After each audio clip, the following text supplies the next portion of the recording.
Isan'ireo firenena maro de maro mankalaza ny andro maneran-tany iraisam-pirenena iadiana amin'ny Sida isika eto Madagasikara. Maro ny hetsika nanamarihana izany, tahaka ny nataon'ny centre de formation professionnel Soltec tetsy Mandrosoa Ivato, nanana ny mampiavaka azy ity hetsika ity.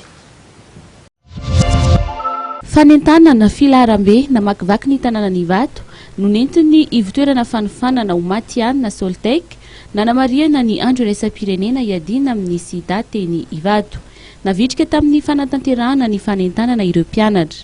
Azoko zao dia tsy mitaintaina intsony hoe inona hoe marary avena ohatrany fa nahazo valiny eo zany hoe negatif dia salama tsara. Manentana ny tanora rehetra nao dépistage hiavy vatana. Na zava-dehibe indrindra aloha zany nafantatra hoe ratsy be ohatr'izany zany tsy mitaretana dia misy mba hiarovan-tena amin'ny zavatra mety atao aneriana zany. Nisy ny fampafahatarana ny mikasika ny Sida, ny mety azona azy sy ny voka-dratsiny ary ny fisorohana izany. Nampafatarana ny olona ihany koa ny mahazava-dehibe ny fanaovana fitsirihana na ny dépistage, ahalalana ny toe-pahasalaman'ny olona iray. Tena rena tokoa ny fahasalamana ary betsaka amintsika no manamaivana ny aretina Sida satria ohatra ny zavatra tsy misy vokatra avy hatrany eo amin'ny tenda le izy dia maivanina. Kanefa ny mahazava-doza ny aretina Sida dia endrika maro ny ifindrany hatrarany olona anankiray azy.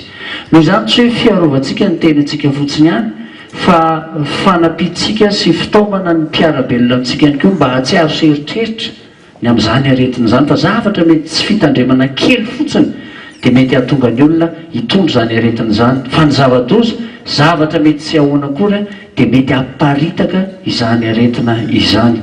Marina fa ny centre de formation professionnel Soltec dia naorina mba hampianatra ireo zanaky ny malagasy tena sahirana tsy afaka maneho fianarana intsony toy ny kamboty sy ireo tsy misy pia ary maimaim-pona ny fampianarana.